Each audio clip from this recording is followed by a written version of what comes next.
Ngayon po ay pinagdiriwang natin ang si Papa Leo, dakilang Papa Leo, isa sa mga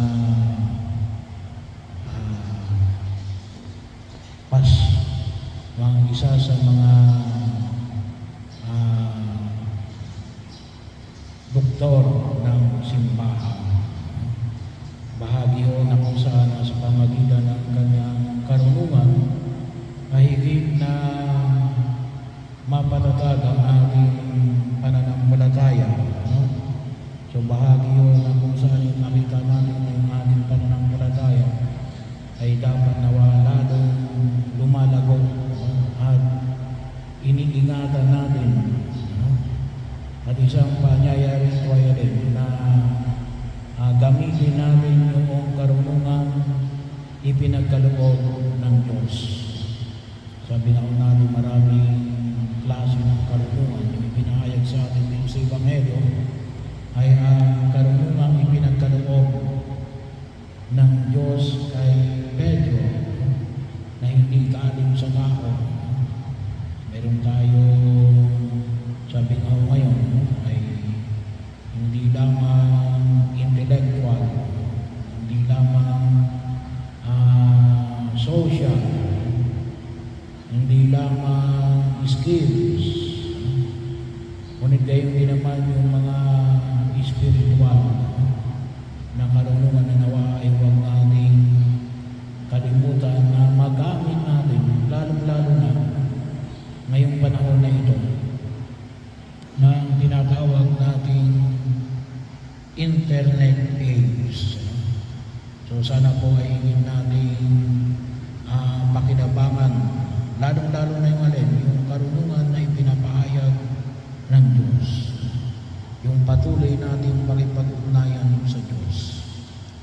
At isa ho rin yung pamamaraan na makita natin, kasi ito yung ating pananampalataya, isang pananampalataya na nais tayong gabayan upang tayo higit na lumago. Hindi pwedeng, sabi ko nga ako ay katulad ng kahapon lamang. Dapat araw-araw mayroong naidadagdag. At isang pamamaraan ko dyan ay walang iba kundi ang patuloy nating pagninilay, pag-aaral, at pakipag-usap sa Diyos. Sabi nga natin, at tulungan din natin ay iwasan natin yung mga bagay na maaaring umaagaw. Kasi maaaring siguro hindi natin namamalayan, may mga bagay natin na binibigyan natin ng panahon na hindi natin namamalayan na ay hindi nagpapalago ng ating pananampalataya, at lalong hindi natin nakikita yung pagkilos ng Diyos sa buhay natin. Kaya kinakailangan din natin ng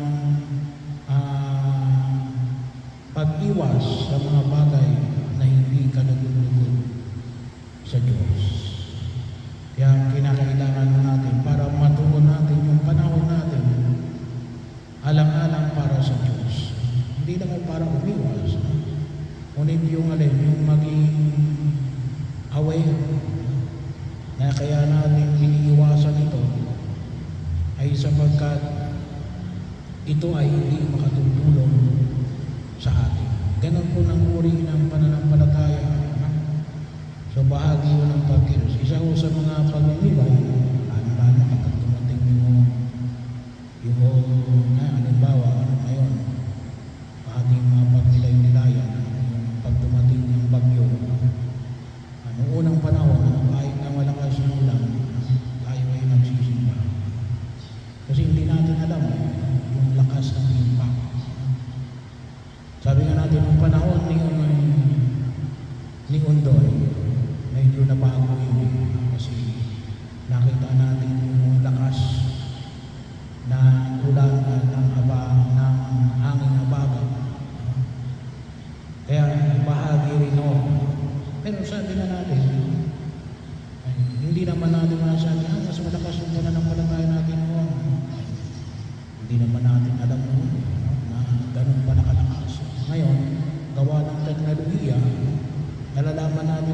yung lakas.